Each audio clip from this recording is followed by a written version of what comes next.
Angeline's POV. Ngunit kahit sang anggulo ko tingnan, wala pa ring halong biro o pananakot lang ang sinabi ni Andre. Sinabihan niya ako maghanap na ng abogado. Ha? In advance lang siguro pero hindi pa ngayon. Mali mo mag-change mind pa siya tapos gusto niya magkakasama na lang kayo sa isang bahay. Ay, kakilig! Tamad ko siyang tiningnan. Hinintay na matapos sa pagkilig niya. Nang mahalatang di naman ako napangiti sa ginawa, tumikim ito at nag-peace sign. Napabuntong hininga ko. Paano kung totohanin niya? Saan ako hahanap ng abogado? Huwag mo nga munang isipin, Angeline. Mas mabuti pa mag-bonding na lang kayo ni Adi. Kasi duda ko na makakapag-bonding pa kayo eh. Kung sakali man niyang totoo yung sinasabi mo. Seryosong saan nito? Ganyan nga din ang iniisip ko eh. Baka wala nang mangyaring hearing. Alam nating wala akong laban, Nadia. Napanguso ito at di na may galaw ang hawak nitong ice cream. Maghanap tayo ng hati na abogado. Yung tipong isang gabi lang bayad ka na. Sira. Mas makukulong tayo kung ganyan ang hahanapin natin. Humalakhak ito at tinaas baba pa ang kilay. Naiiling ko na lang iniwan siya roon. Kinagabihan, di ako makatulog at niyakap lang na mahigpit si Adi. Ayoko mag-isip na negatibo, ngunit hindi ako bulag sa sitwasyon. Alam ko isang pitik lang ng daliri ni Andre makukuha niya si Adi kung gugustuhin niya. Kahit puyat at kulang sa tulog, niyaya kong mamasyal ang anak ko sa mall. Wala na rin namang saysay ang magtago pa lalo na't alam na rin naman ni Andre. May trabaho ako, Angeline. Ligwak ako kapag ma-absent ako. Sinadya na nag-aayos na ng bag. Pilit ko siyang niyaya pero sa huli kaming dalawa lang ni Adi ang nagtungo sa mall. Diretso kami ng palaruan. Mama, I have no more tokens. Sigaw niya at napalabi pa. Naiiling akong ngumisi. Magpapapalit pa ba ako o kakain na muna tayo? Sandali itong nag-isip ngunit lumapit din ay kinangiti ko. Where do you want to eat? I want to eat there. To that big red bee? Di na ako nakipag-argumento pa at dumiretso na sa fast food na napili niya. Lahat ang gusto niya in-order ko. Natawa pa ako matapos kumalat ang sauce ng spaghetti sa gilid ng bibig niya. Messy, Adi. Eat slowly. Paalala ko. Tahimik ko siyang pinagmasdan. Nangangiti kapag napapatingin siya sa akin. Kung ako lang, ayoko mawalay sa akin ng anak ko. Kung pwede lang baguhin ang kapalaran, mas gugustuhin kong hindi na lang siya nakilala ni Andre. Nalungkot ako sa naisip, ngunit nang lingunin ako ni Adi, agad kong pinaskil ang ngiti. Mama, kailan ako magsa-school? Inosenteng tanong nito bago umiba ang tingin. Nangunot ang noo ko at sinundan ang tinitingnan niya. Batang babae na tingin ko kindergarten pa lang base sa uniforme niya. Gusto mo na bang mag-school? Mabilis itong tumango. Tinangoan ko siya at inabutan ng tubig. Sige, bibili tayo ng gamit mo pero ako muna ang teacher mo, ha? Alright, Mama, I'm behave. Pagmamayabang pa nito.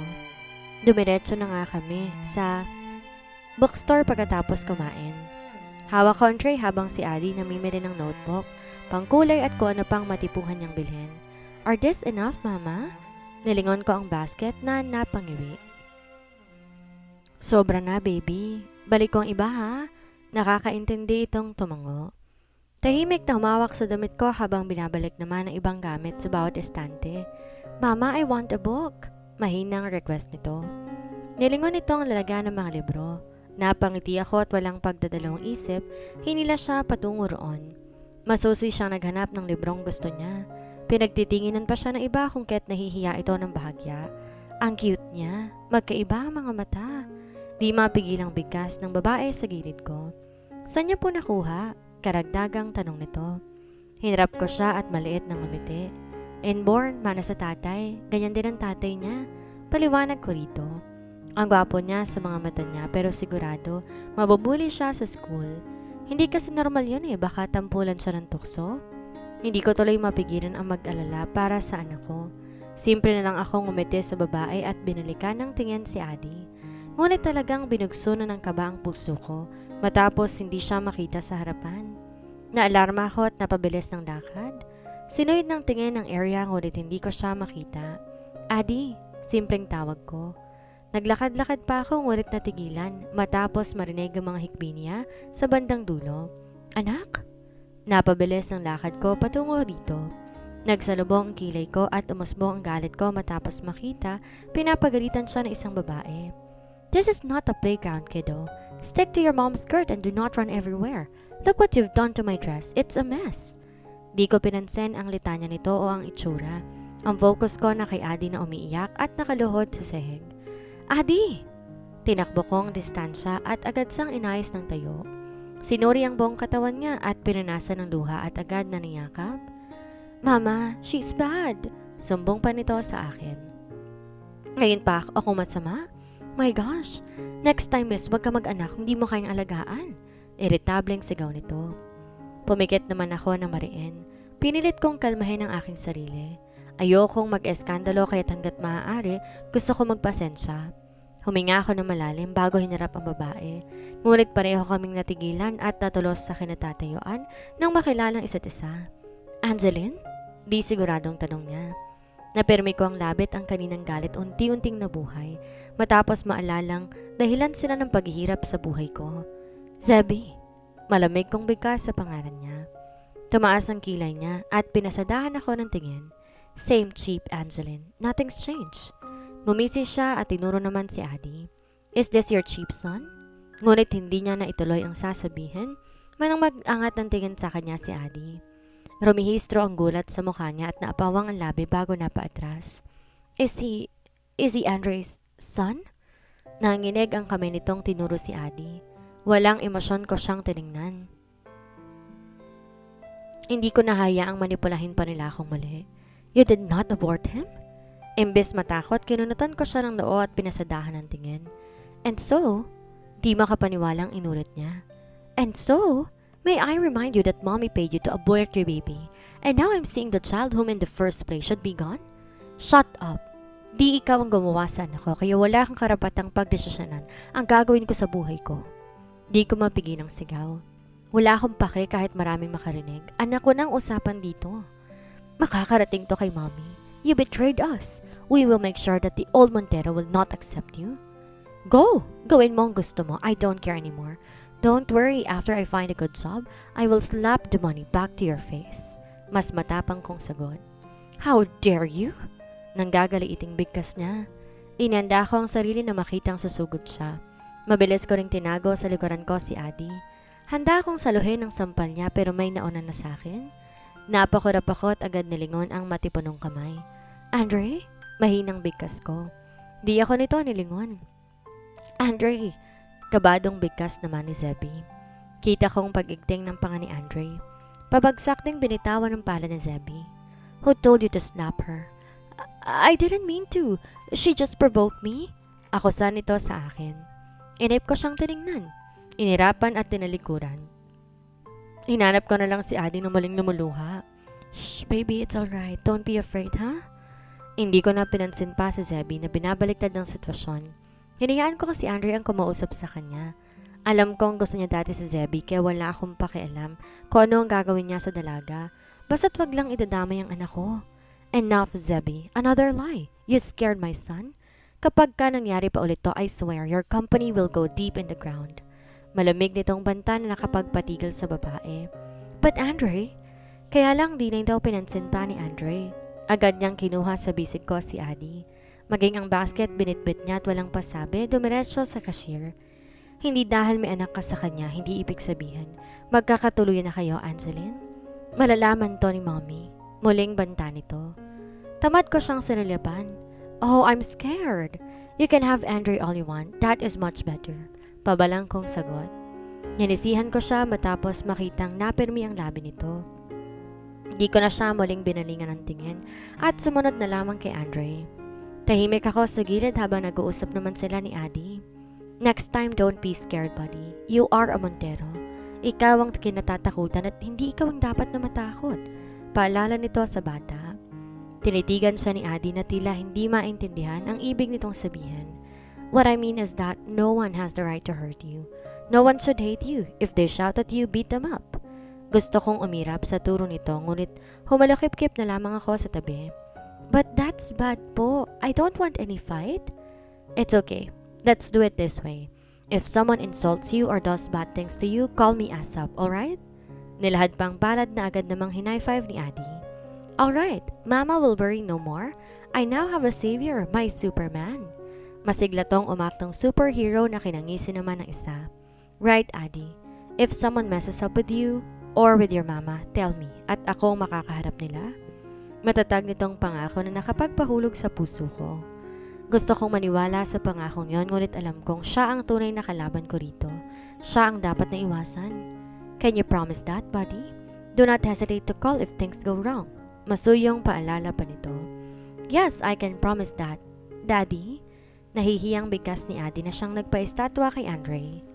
Sa kabilang banda, can you call me daddy again, buddy? Hindi ko alam kung pang ilang request na yon ni Andre sa bata. Tapos na kaming mamili at nasa sasakyan na, ngunit ganun pa rin ang bukang bibig nito. Halos mairita na nga ako kakaulit niya, ngunit mas mukhang iritable si Adi na hindi madaladala na mga nguso niya. Daddy, tamad na nitong bigkas. Muling napangiti si Andre at tila mo nanalo sa loto. Niyakap ito na mahigpit si Adi na ngayon nagsasalubong na ang kilay. One more. Will you stop, Andre? Kita mo nga naiinis na si Adi kakaulit, ayaw mo pang tumigil? Di ko mapigilang sumingit na sabihin iyon. Akala ko nga mabait na to hanggang makauwi. Ngunit hindi ko mapigilang kabahan matapos niya akong pigilan sa pagtuloy sa bahay. We need to talk. Speak now. Putol ko rito. Humalakip ako na kinataas ng kilay niya. Maliit siyang umuso at namulsa matapos akong pagmasdan. Are we forgetting something here, sweetie? Biglaan itong tanong. Bigla na lang nawala ang tapang ko at napaiwas ng tingin. Nakahanap ka na ba ng abogado? Anas na tanong pa nito. Pinirimi ko ang labi at kiniyom ang kamay. Talaga yatang balak niya pang dalhin sa korte ang lahat. Di mo ba naisip na magiging masama to kay Adi? Baka dahil sa hearing ma-stress na ang anak ko. Sumusukong paliwanag ko. Yeah, and? Tumikwas ang kilis daw patapos na pinagmasdan ang apartment ni Nadia. Fine, in the meantime, I will put that aside. Naalerto ako sa sinabi nito at sinalubong ang titig niya. But you will inform me of your whereabouts. Call me for going out just like this and let me sleep in that house if I want to be with Adi. Tuloy-tuloy pang bigkas nito. Nangunat man ang noo ko, nakuha ko naman ang gusto niya. Andre, mapapayagan kita sa mga yon, ngunit hindi ang pagtulog sa bahay ni Nadia. Hindi to sa akin at wala akong matutulugan sa loob. My deal is just as easy as cake, Angeline. If you can comply, then let's meet in court. Agad niyang putol sa mga sasabihin ko. Nanlumo ako at matalim siyang tiningnan, ngunit binaliwala niya mga titig ko at basta na lamang sumakay sa sasakyan at umalis. Nang hina ako na maisip na itutuloy nito ang laban. Nasapo ko ang noo ng tumuloy sa loob bahay. Sa sobrang panghihina ko sa usapan namin ni Andre, hindi na ako makasabay sa mga ngiti ni Adi habang inaayos sa mga pinimiling gamit kanina. Mama, can we start tomorrow? I'm excited to learn. Pinilit ko ang sariling ngumiti sa kanya kahit pang bigat ng damdamin ko. Sure baby, itabi mo na yan pagkatapos matulog ha. Check ko lang tita Nadia mo sa ibaba. Maliit tong nanguso bago naiintinding tumango. Agad akong bumaba. Hinanap si Nadia sa kusina. Natatnan ko siya kumakain ng cookies habang nagsa-cellphone. Pabagsak akong umupo sa harap niya dahilan upang tumaas ang kilay niya. Oh, anyari sa'yo? Kala ko ba nag-enjoy kayo, sabi ni Adi. Enjoy? Masaya nga siguro makita si Zebby at makipag-away sa kanya. Matabang kong sagot. Mula sa pagkakasandal sa upuan, napaangat ito. Nilapit ang mukha sa akin at tila hindi makapaniwala. Really? Sana sinabunutan mo girl, like pak! Tapos tinulak mo at sinuntok? Tss! Umayos ka nga, Nadja. Saway ko sa kanya. Hindi ko gagawin yan sa harap ni Adi. Isa pa, dumating ang magaling niyang ama. Nagpaka-superhero pero pagka-uwi, binalik na naman usapan sa korte. Doon na bumagsak ang mga balikat ko at napalabi. Ha? Seryoso? Tinanguan ko lamang siya. Kung ako lang, ayoko mapunta sa ganon. Ayoko maranasan pa yun ni Adi. Ngunit ano magagawa ko kung mahirap kausap ang tatay niya? Natahimik si Nadia at pasimpleng kinuha ang cellphone niya. Gusto niya sabihin ko sa kanya tuwing lalabas kami ni Adi. Gusto pa nga niyang matulog dito para lang makasama si Adi. Dagdag na kwento ko. Oh, pumayag ka sana. Chance na yon, Angeline. Dismayada akong umiling. Hindi, Nadia. San ko pa siya ilulugar dito? At baka mamihasa at hindi na umuwi. Totoo naman yun eh. Alam ko ang ugali ni Andre. Paniguradong gano'n ang mangyayari kung hindi ako kukontra. Isa pa, nahihiya ako sa'yo. Baka di ka makakilos ng maayos kapag nandito siya. Mahinang pag-amin ko. Ha? Bruwa? Ako pa? Sus, basic. Madalas naman ako nasa trabaho. Isa pa, hindi ako uwi dito kapag nandito ang Andre mo. Pilyong nagtaas baba ang mga kilay nito na ikinairap ko. Baliw. Kapag tulog, tulog lang. Pinal kong sagot. Humalakhak si Nadia at nahampas pa ako sa braso kung kaya nangunot ang noo ko. Tulog? Lokohin mo lelang mo, Angeline. Baka kinabukasan may panibagong adi sa bahay dahil sa tulog-tulog na yan. Mulitong tumawa na kinanguso ko. Di na ako marupok. Ngunit ayaw naman itong maniwala sa akin. Umingos pa to bago muling tumingin sa cellphone niya. Tinaasan ko siya ng kilay matapos niyang matigilan. Napakurap at tila hindi nagustuhan ang nakita niya.